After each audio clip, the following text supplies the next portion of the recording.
Hello. Welcome to this informational webinar on funding opportunities at NINDS that are related to research on the neural exposome. I'd just like to go over a couple of logistics as we get started. We will be taking all questions through the Q&A box. So if you have questions, please feel free to type them in there. You can type them at any time. At the end of the presentation, I'll read the questions and then the program directors will respond. Another thing is that we are recording this webinar and we'll place a copy of the recording afterwards on the website. And lastly, I'll mail a copy of the slides to all attendees.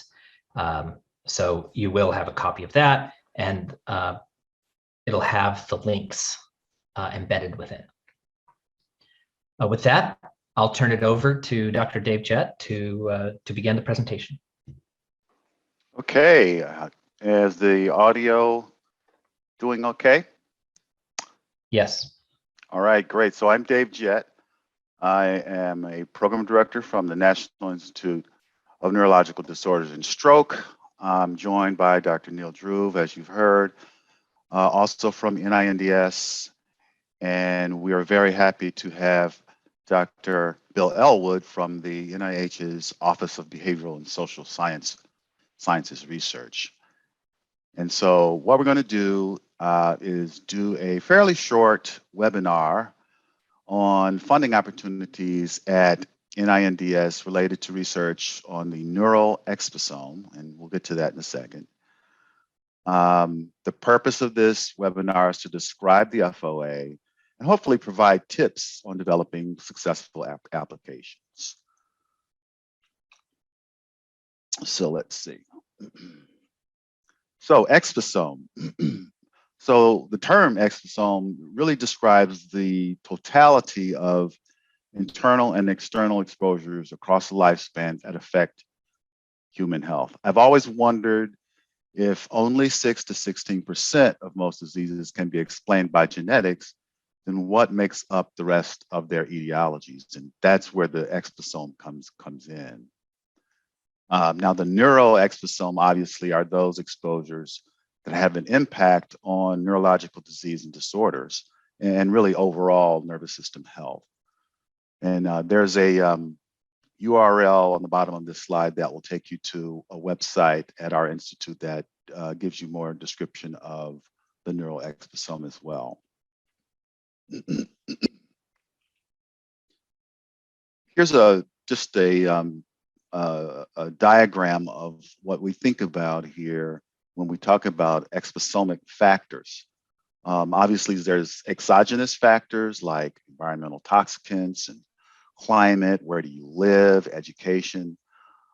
There's endogenous factors, of course, genes and epigenetics, metabolism, microbiome, xenobiotics, and then another category that I think of as separate from those but overlapping are behavioral factors like psychosocial effects, stress, lifestyle, drug abuse, and so forth. And so these are the kinds of factors that we think about. And let's see. So we're going to talk to you about 3 funding opportunity announcements focused on 3 major exposomic factors: toxins, social behavior, and the gut-brain microbiome axis. So here on the slide are sort of the nuts and bolts that, and just to give you upfront what we're looking at, but then we'll go through these each. So the first one is called clinical relevance of the linkage between environmental toxicant exposures, and we're specifically focused on Alzheimer's disease and related dementias. And it is due March 11th, 2022, and I'm the contact.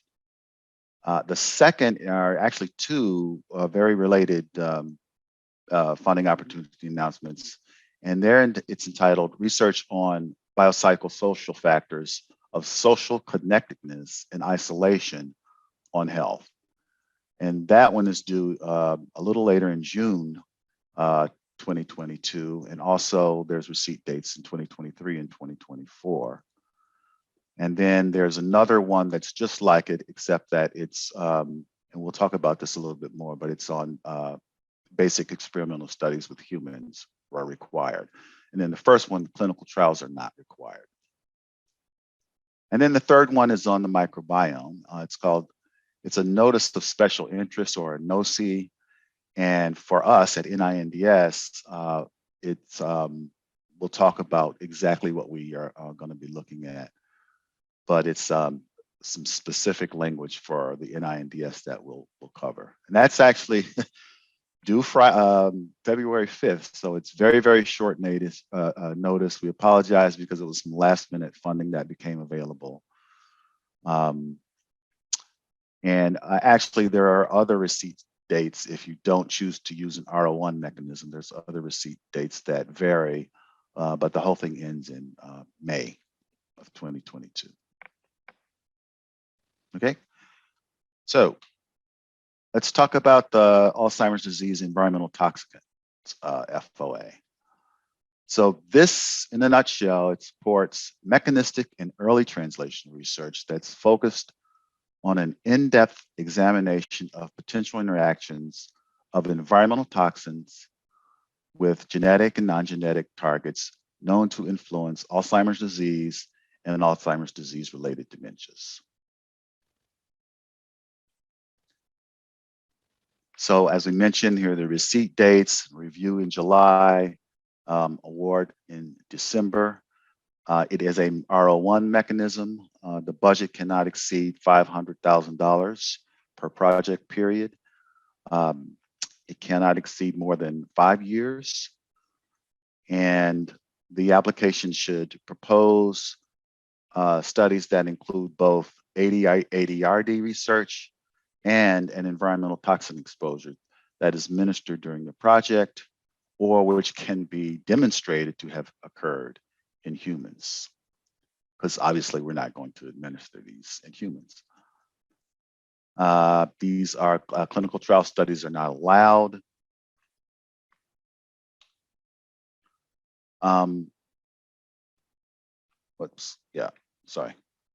Okay, and so what kind of toxins are we interested in? So here are just some examples of metal toxicants, lead, other kinds of heavy metals. Air pollution, of course, is a big issue.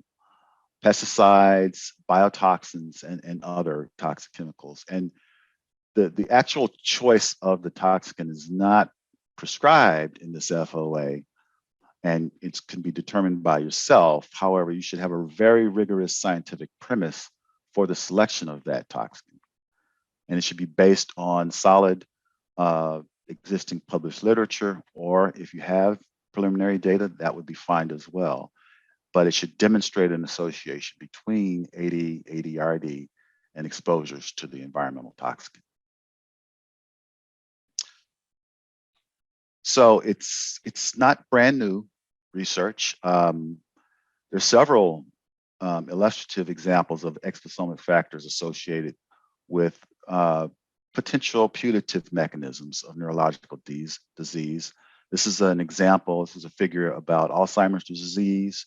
And you can see a lot of these involve exposure to environmental toxicants. So the need is for more research like this to see the clinical relevance of these neurotoxicant target associations.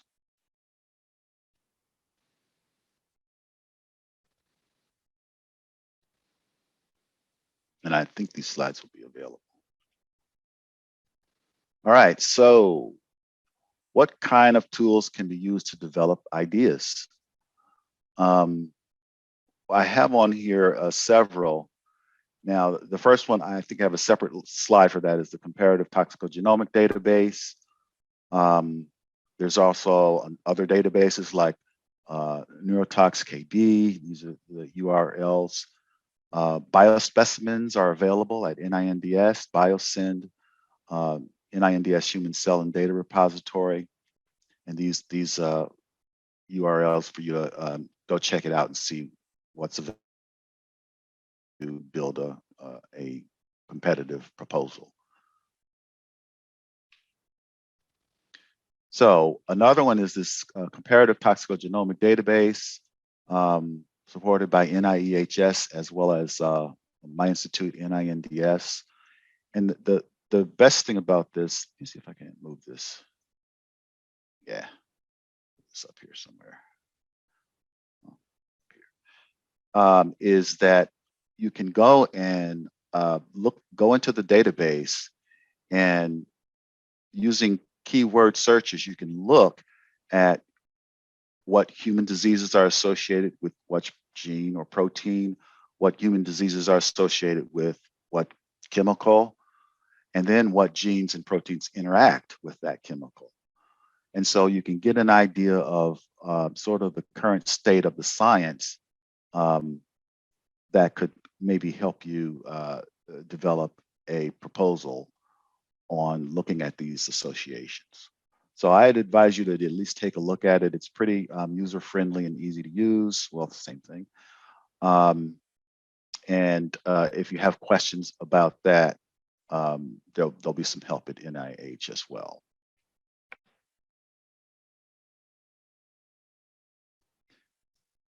So what would you need to do now, earlier than later, is try to develop interdisciplinary team science where you have neuroscientists who have the deep knowledge of AD and ADRD with environmental health scientists who have the same knowledge of candidate exposures, and try to collaborate to bring those two together, I think will be probably the strongest proposals.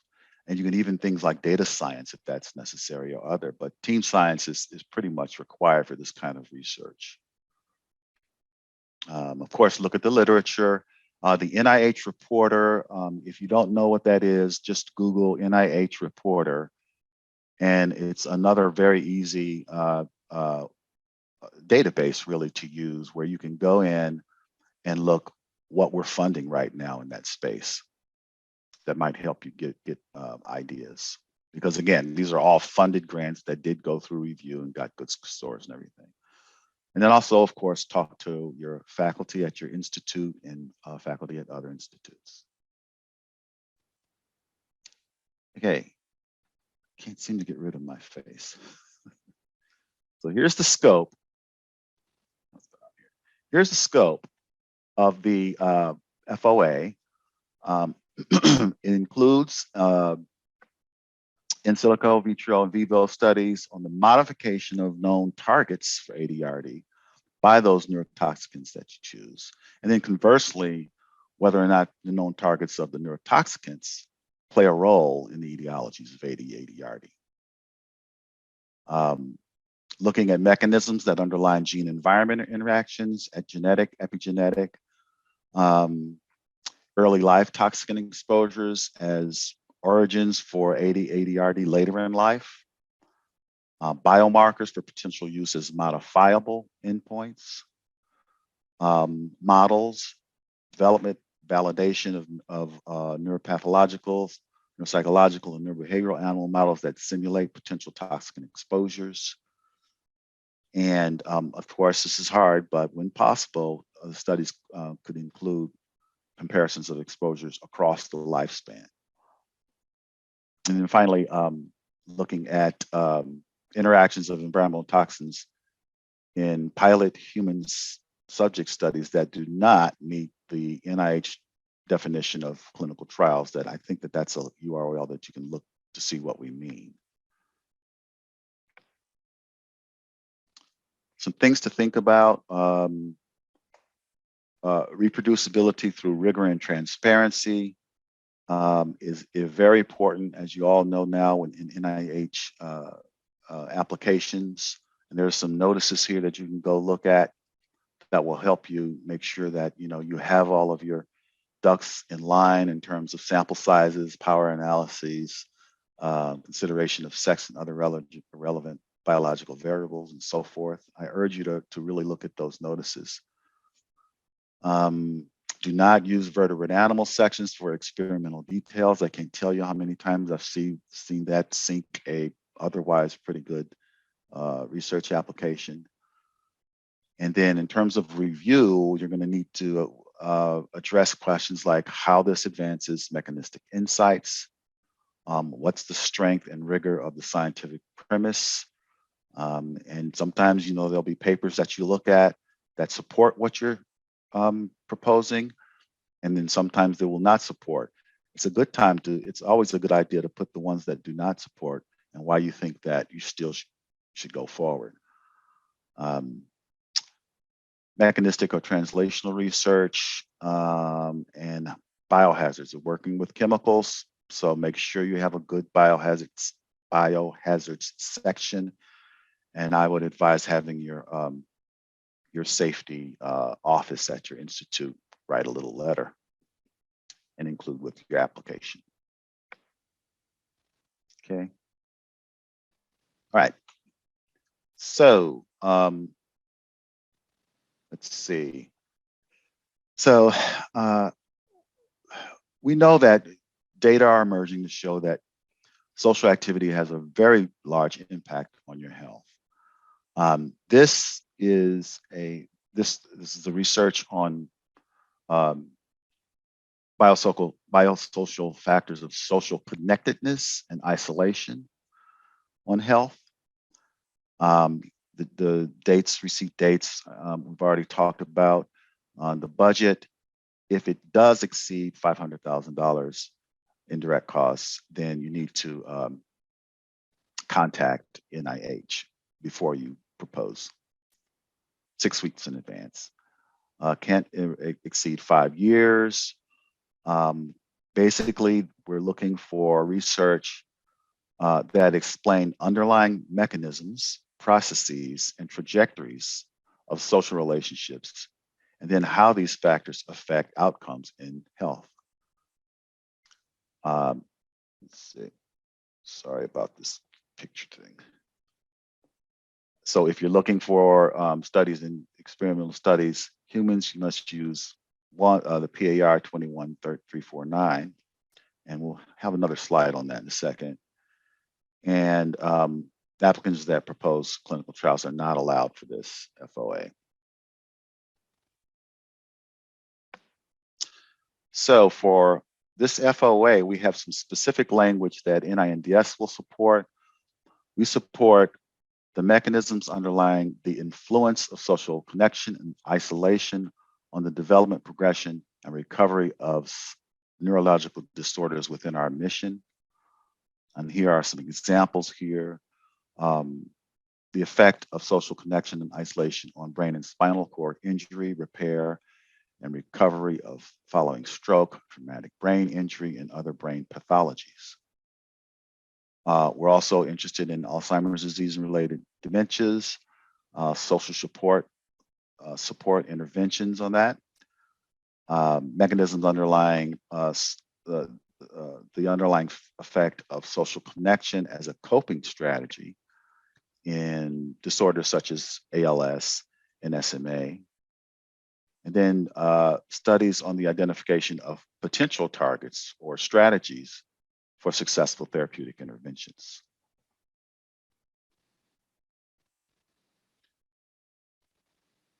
So here's there, as we mentioned, 2 types of FOAs for our social isolation initiative.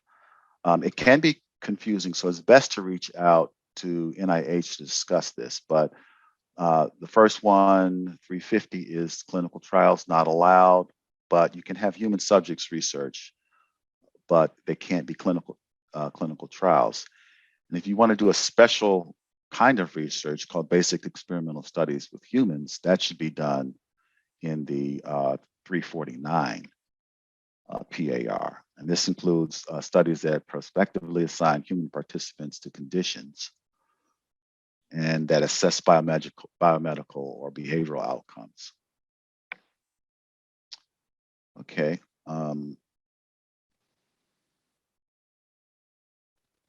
So this is the last one, and it's on pain research. The dates, the receipt dates review, all in 2022. And here there are several parent funding announcements.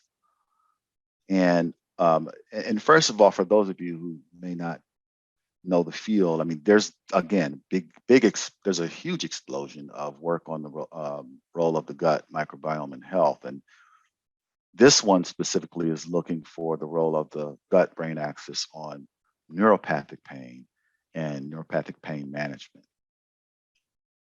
And as I mentioned, the receipt date is February 5th for R01s. Other mechanisms have different receipt dates and they vary, but the whole thing ends in May of 2022. Again, this was due to some sort of last minute funding we got to do this. And in terms of the budget caps and budget period, it's all gonna, again, depend on the parent announcement that you'll have to look through. And then make sure that when you do write this up, you indicate the number, notice NS 22050 in box 4B, or it's probably not even going to be accepted. So this is very important. So for our specific part in this NOCI, we're looking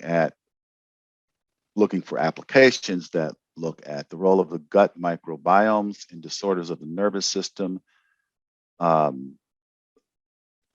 It could include things like inflammatory aspects of neuroimmune system. The microbiome, we know, plays a role in pathogenesis of chronic pain and can potentially be used as a therapeutic target for pain management. She should investigate correlations between the gut microbiome and chronic neuropathic pain. And neuropathic pain, you know, basically it's just nervous system damage. So you're looking for pain that involves nervous system damage. And that's sort of differentiated from other kinds of pain. All right, so that was it. And thank you. Feel free to contact us, and our names are up here: Dave, Neil, and Bill. And again, we have a website link over that. And I think that's it. And we'll be happy to answer questions. Thanks.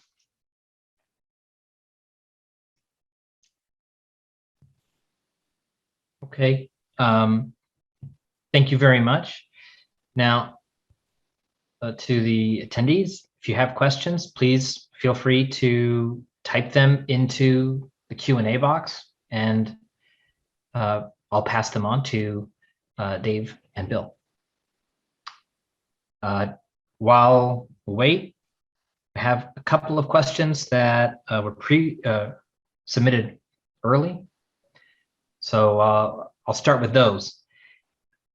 And so this one is related to the chemical toxicants and ADRD funding opportunity. So Dave, the question is, if you can elaborate on what are appropriate starting points for research that are going to be responsive. So, you know, is it sufficient to start just from knowledge of associations between chemical exposures and Alzheimer's disease related dementias? That's a great question. Well, let me put it this way. So if you, let's say, have, you know, good body of evidence, more than one or two papers, a good body of evidence that, let's say it's rotenone and Parkinson's disease or something, where you have a lot of association, observational studies saying, hey, look, you know, where there's exposures to this pesticide, there's a lot of Parkinson's disease, and it's solid, then that could be a good place to start. with a proposal to really dig down and look at some of the targets and seeing how they interact. Mechanistic studies to see how they interact. Now, if you have both observational studies and some other studies looking at targets and associations with those targets, that probably would be an even stronger. But it's going to depend on how much evidence you have for an association. It's just one paper showing that, radon causes, TBI is worse when you're exposed to radon. It's just one paper. Then that'll probably be less responsive. So I urge you again to go. That comparative toxicogenomic database is a good place to start to really look at some of those associations. And so the answer to your question is, either one of those would be acceptable, whether or not you have mechanistic data already, or whether it's just solely based on observational data. Both would be accepted, and depending on how much you have of either will determine how strong your proposal will be. That's what I mean by scientific premise, strong scientific premise. Okay, thank you very much. There's another question that we have, and this is related to the social isolation funding opportunities. So Bill, I'm gonna pass this to you.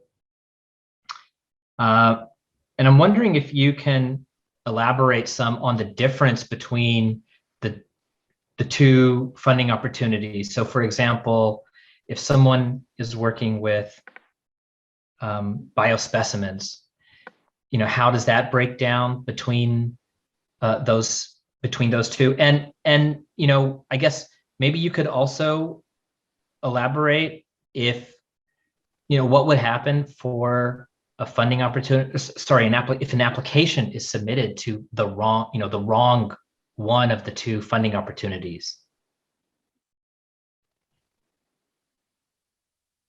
Whoops. That's a great question. First, I might point out that the clinical trial designation is NIH specific in response to the way that HHS revised its common rule a few years ago. So when these FOAs say clinical trials not allowed, that means that intervention to change behaviors with clinical outcomes are not permitted. So, for example, a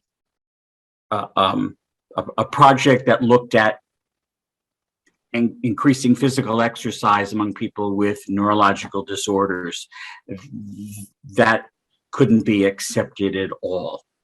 I just pulled that out of thin air, so forgive me if I got any of the science wrong. The clinical trials not allowed is for model animal research, animal models. It certainly could be pre-collected biospecimens, secondary data. Basic experiments, experimental studies with humans is, also could involve biospecimen research. For example,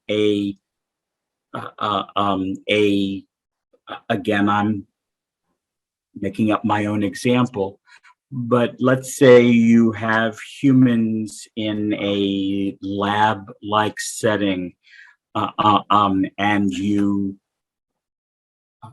perhaps you take a biospecimen while people are in a group interaction of some kind, and then you place them alone for a while, and then see if there is a change, given that they have been isolated for X period of time. That's what NIH would consider.